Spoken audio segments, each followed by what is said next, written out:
Me avisan cuando ya estén viendo el cuestionario. ¿Ya lo están viendo? Sí. Sí, señor. Bueno, vamos a agrandarlo.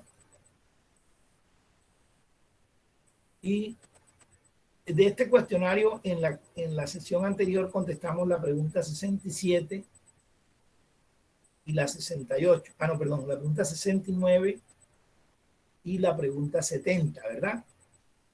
Bueno, viene la 71. Aquí les muestro la 71. Es esto. Dice, con la candidatura a la presidencia de Laureano Gómez, ¿están seguros que esa no la respondimos? ¿O esa No, sí señor. Sí, No la hicimos.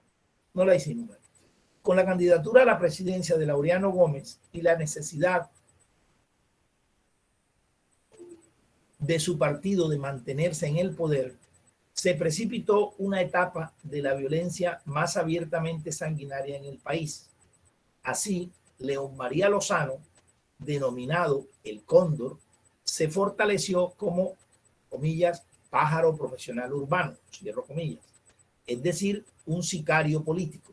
Ese texto es tomado de la revista Historia Crítica de la Universidad de los Andes, de un artículo. En el marco del periodo de la violencia, a estos actores se les puede ubicar como, entonces analicen estas 4 opciones. Les doy 40 segundos. Leen de nuevo la pregunta y analizan las opciones.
Bueno, ya tienen la respuesta.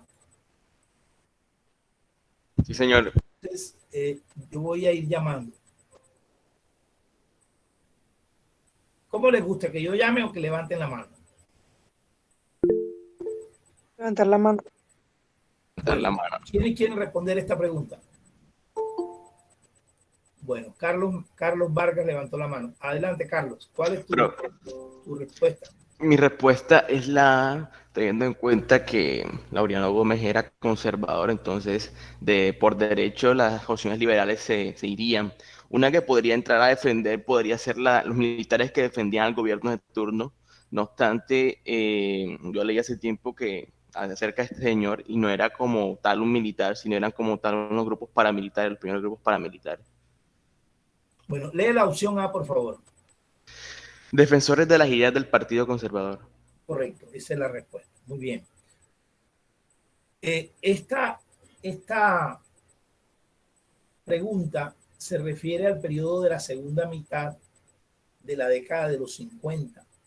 Eh, una violencia que se desarrolló más que todo en el interior del país, sobre todo en las regiones cafeteras y en las regiones del departamento del Valle y municipios del sur de Antioquia, el Tolima Grande, el Viejo Caldas y en los Santanderes, donde los dirigentes, altos dirigentes de los partidos conservador y liberal, armaron campesinos aprovechando su fervor por los partidos para defender las ideas de sus partidos y perseguir y hasta asesinar a los miembros del otro partido, en este caso a través de grupos que hoy se podrían caracterizar como paramilitares, pero el término no se usaba en la época porque eran grupos de justicia privada, es decir, grupos armados, de civiles armados, ilegalmente armados, que incluso asumieron nombres como los pájaros, los chulavitas, que eran especie de bandas, pero que solo salían a matar por razones políticas. Esa época. Esa episodio, sobre todo, que ocurrió más que todo en el municipio de Tuluá, donde existió un jefe pájaro llamado León María Lozano, fue luego eh, plasmado, pero literariamente, en una novela muy importante de la literatura colombiana, del escritor Gustavo Álvarez Gardiazabal. Gustavo Álvarez Gardiazabal, que también es nacido en Tuluá, él vivió bueno, estaba muy pequeño, pero vivió de cerca eso. Él luego, más adelante, después de ser escritor, fue periodista, fue alcalde de Tuluá, fue gobernador del Valle.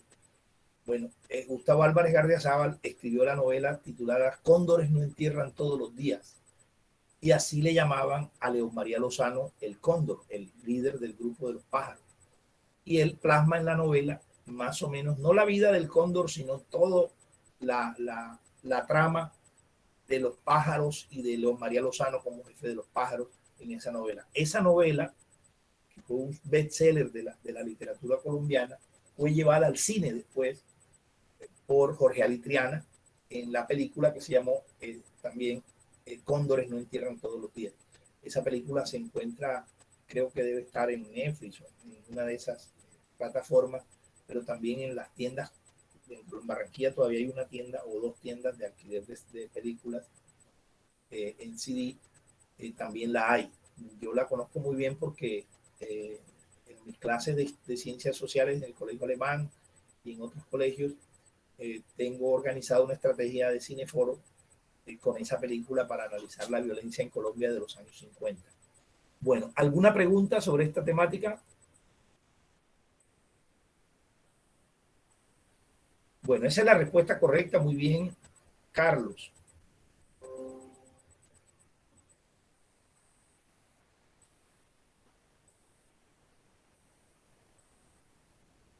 Ahora vamos con la pregunta 72.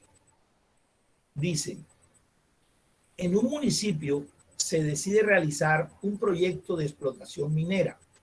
El gobierno municipal afirma que este proyecto podría generar empleo y además dinamizaría indirectamente al sector de los servicios. Por su parte, un grupo de ciudadanos considera que el proyecto puede producir bienestar económico en las familias, pero a su vez generar daños en las fuentes hídricas de la región. Estas visiones, entonces aquí están las opciones, tenemos problemas porque las opciones están entre dos páginas. Bueno, sí las alcanzan a leer, pero sí vamos a achicar entonces para que puedan leer parte de la pregunta y las otras dos opciones. Hay que achicar más. Bueno, entonces aquí está la pregunta 72 y las cuatro opciones están entre las dos páginas. Les doy 40 segundos.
Listo. ¿Ya están listos? Levanta la mano, Kenneth. A ver, Kenneth, ¿cuál es la respuesta para ti? Vale, profesor, pues validan los discursos oficiales sobre las desventajas de hacer proyectos mineros, pues no, porque pues no hablamos de discursos oficiales como tal. Eh, se distancian en cuanto rescatan las mismas implicaciones para la economía regional. Al revés, ese argumento o esa parte del discurso es lo que los acerca. Y la otra D, permiten establecer diferencias entre lo que piensan los grupos de la sociedad civil. Tampoco creo que sea esa porque los dos grupos que se mencionan, uno es el gobierno y otro es un grupo de ciudadanos particular. Entonces vemos que el gobierno no es civil y en otro solamente nos mencionan un solo pensamiento de un solo grupo civil. Así que no creo que podamos establecer unas diferencias concretas como tal con ese tipo de visiones. Y por eso concuerdo con la C, que es que los dos visibilizan los posibles efectos positivos en el ámbito económico. Pues que sí pasa. Ya te digo porque tenemos diferencias. Para mí no es la C.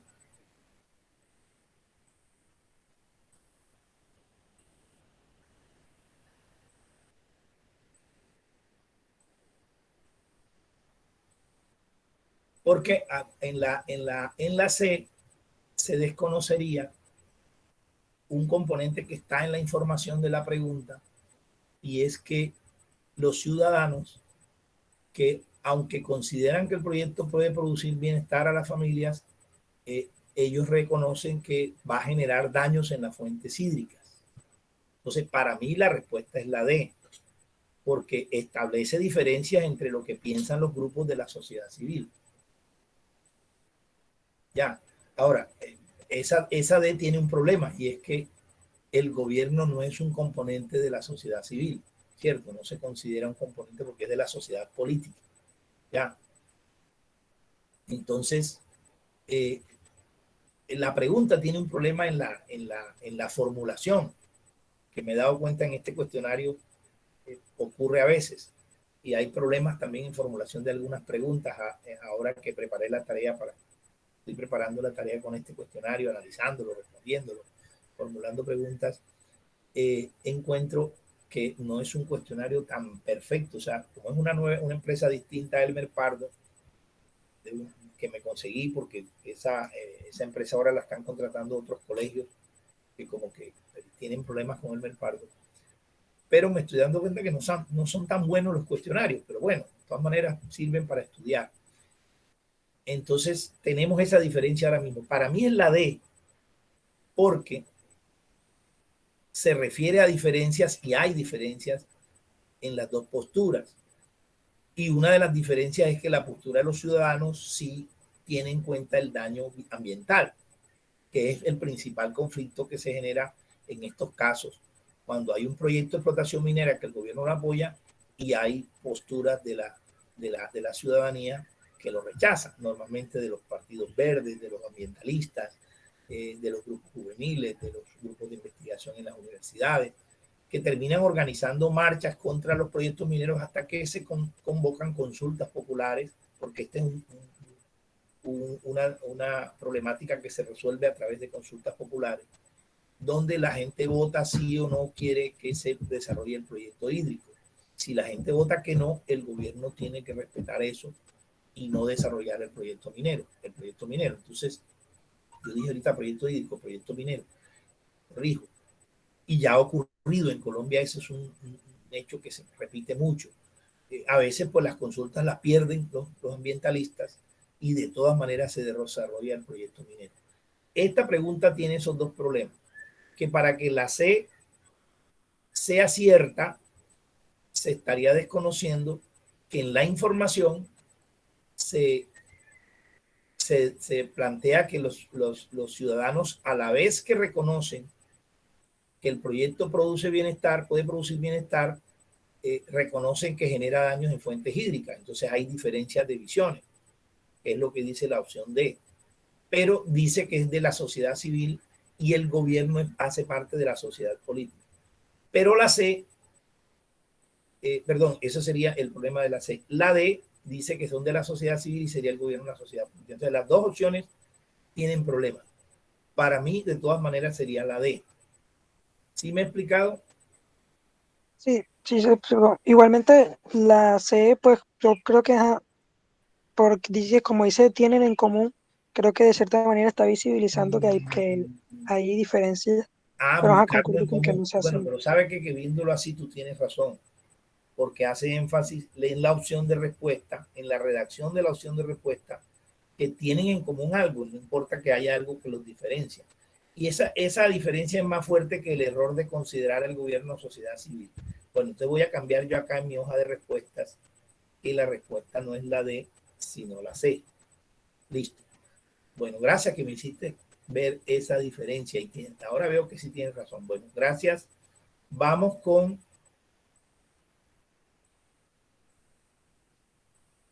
la, la pregunta 73. La pregunta 73 dice, ahora sí voy a agrandarlo.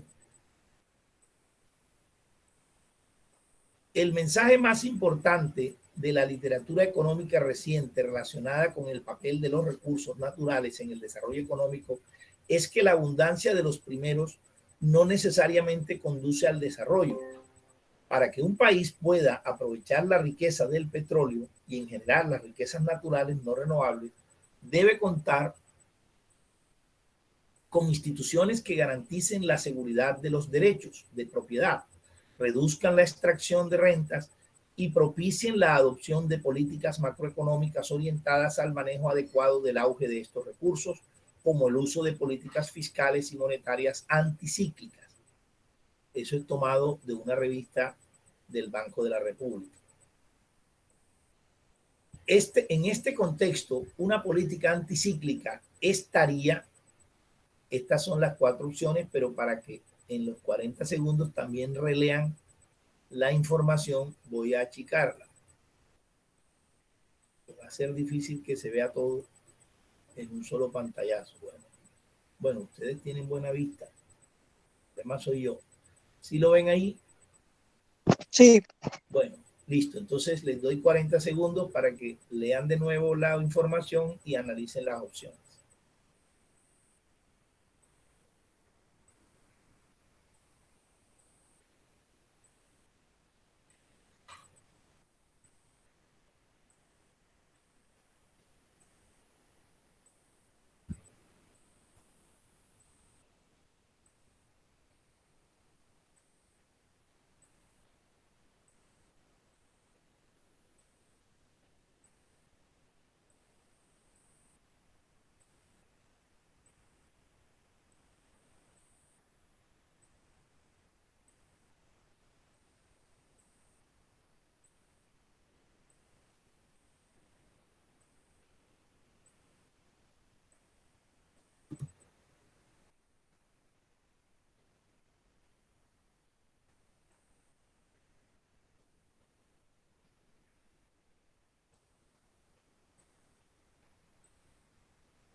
Listo. Bueno, ¿quién levanta la mano?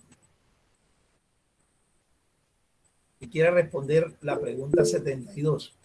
Otra vez, Kenneth, no te voy a terminar llamando porque levantan la mano los mismos siempre.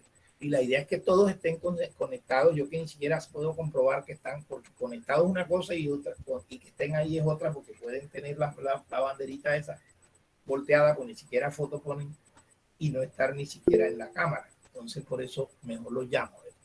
Chelsea Verdugo levantó la mano. A ver, Chelsea, ¿cuál es la respuesta para ti? Profesor, yo pienso que la respuesta correcta es la Sí, esa es la respuesta correcta. Lee la opción, por favor. garantizar la razón. Profesor, ¿le puede hacer zoom, por favor? Sí, Garantizar la racionalización de la producción de recursos no renovables a través de reglas fiscales anticonsumistas. muy bien. Bueno, esta pregunta requiere profundizar varias categorías que aparecen ahí que no necesariamente las dominan los estudiantes en bachillerato, porque creo que no necesariamente las explicamos los profesores de sociales. Hay que saber qué es una política anticíclica, por ejemplo, qué es una política fiscal, qué es una política monetaria. Para saber qué es una política anticíclica, habría que entender qué son los ciclos de la economía. Los ciclos de la economía que tienen que ver con auge, recesión, crisis, boom.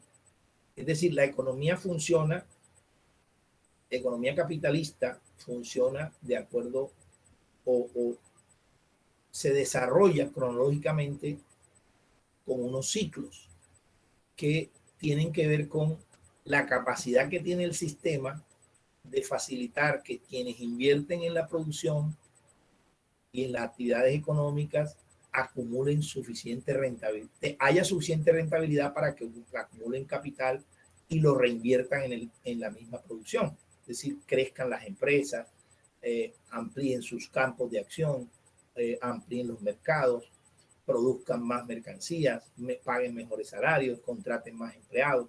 Entonces, el ciclo económico del capitalismo, el ciclo productivo del capitalismo es invertir, producir y recuperar. Es decir, el capitalismo tiene un ciclo productivo y es que cada capitalista normalmente cuando invierte es porque compra una empresa o monta una empresa y espera que ese capital se mueva. Entonces se mueve el capital produciendo algo, puede ser servicios o bienes. Esa producción sale al mercado y se vende y se recupera la inversión porque se obtiene un ingreso que se usa para reinvertir, para pagar lo invertido y obtener ganancias. De paso, pagar los salarios. En ese ciclo productivo va metido la contratación de mano de obra y el pago de salarios, que eso va al ciclo económico. ¿Qué es el ciclo económico? Como hay salarios en la calle, la gente consume. Si la gente consume, compra mercancías. Si compra mercancías, las mercancías se invierten. Pero ese ciclo económico, de acuerdo a la relación entre oferta y demanda, es decir, la cantidad de productos, la calidad de estos productos y la capacidad de la gente de comprar, ese ciclo económico se acelera o se desacelera. Es decir, la gente puede comprar mucho y producirle muchas ganancias a quienes invierten o comprar poco. Y quienes invierten no recuperar y cerrar empresas, bajar. Eso determina que existan los ciclos económicos, que son el ciclo de boom. El boom es cuando el capitalismo está funcionando perfectamente de tal manera que la gente tiene y compra mucho y los capitalistas obtienen muchas ganancias. Ese es el boom. El boom viene después del auge. El auge es cuando se está creciendo para llegar al boom. Hay un auge porque está creciendo y la gente por eso no solo recupera lo que invierte, sino que lo que recupera lo reinvierte. Ese es el boom, el auge. El auge viene después de la recuperación. Hay recuperación después de las crisis y hay crisis después de las decadencias. Entonces, cuando el boom llega a su pico, comienzan las decadencias. Y es cuando se agota el mercado de tanta oferta que la gente ya no compra porque hay mucha cosa y no tiene con qué comprarla. Y entonces empieza a no recuperarse. Entonces se deja de reinvertir. Entonces hasta que se genera el fenómeno de crisis. De la decadencia pasa a la crisis, que es otro ciclo. Esos son los ciclos. Entonces, las políticas cíclicas es cuando los gobiernos manejan la emisión de moneda de acuerdo a los ciclos. Entonces y manejan las reformas tributarias, o sea, el cobro o no cobro de impuestos, aumento o disminución de impuestos, lo manejan de acuerdo a los ciclos. Entonces, la política fiscal y monetaria es expedir moneda o emitir moneda, por ejemplo, cuando hay un momento de crisis, emitir moneda en cantidades para que la gente tenga plata y con la plata pueda comprar. Es decir, los bancos tengan con qué prestar, los capitalistas se atrevan a prestar, con eso que prestan se atrevan a invertir, al invertir contraten personas, las personas consigan trabajo. Entonces, ahí la política monetaria está facilitando salir de la crisis porque está adaptando al ciclo de crisis. Y las políticas fiscales es cuando ese ciclo de crisis hace que la gente no pague impuestos o que el Estado pierda ingresos, disminuye ingresos. Entonces hace una reforma para mejorar sus ingresos, aumenta impuestos, cambia a quién le cobra más, a quién le cobra menos. Entonces, ahí la política fiscal y monetaria se vuelve cíclica. En la pregunta están planteando ¿cuándo una política es anticíclica? ¿Cuál es el objetivo de una política anticíclica? Es decir, cuando se hacen políticas monetarias y fiscales como políticas de Estado, es decir, no se hacen según el ciclo económico, sino que son sólidas, son para siempre, se mantienen. Por ejemplo, un gobierno tiene como política fiscal solo cobrarle impuestos a los que más tienen y pocos impuestos a los que no tienen. Esa es su política fiscal siempre, independientemente del ciclo.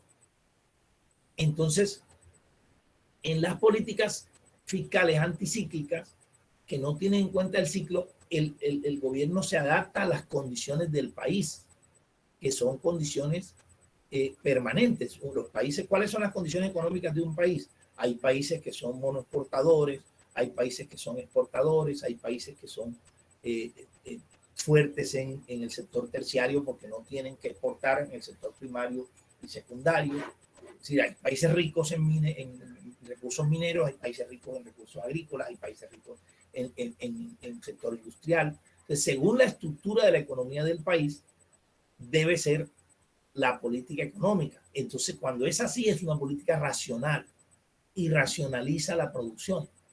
¿Qué es racionalizar la producción? Producir no siempre todo o mucho, sino de acuerdo a las condiciones de la economía. Entonces, la A es la correcta por eso, porque una política anticíclica, es decir, que no se depende de los ciclos, sino que se adapta a la condición permanente del país, es racionalizar, por ejemplo, los recursos no renovables, en el caso de un país que tenga recursos. Los recursos no renovables son los recursos mineros, porque la agricultura y la ganadería genera renovación de la naturaleza, porque la ganadería y la agricultura es intervenir en el proceso reproductivo de la naturaleza y es poner a cultivar más, poner a criar más animales, etc. Entonces se llaman recursos renovables, los animales y las plantas. Los no renovables son los recursos mineros, porque aunque la naturaleza tiene su proceso de reproducción de la minería, pero por periodos de eras geológicas, o sea, muy grandes, muy largos para la vida humana, entonces el hombre todavía no interviene en la reproducción de recursos mineros, sino que simplemente los extrae. Es decir, el oro, el petróleo, el gas, el cobre, la plata, son recursos mineros, el carbón. El hombre todavía no tiene la capacidad de renovarlos, los agota, entonces se le llama no renovables. Entonces, los recursos no renovables, como pueden agotarse, los gobiernos no deben explotarlos sin medida, pueden racionalizar esa producción para que siempre haya esos recursos. Entonces las medidas fiscales no serían de acuerdo a que la gente compre o venda, de acuerdo a los ciclos, de acuerdo a que la gente, a estimular a la gente a que consuma para que compre, sino políticas fiscales anticonsumistas.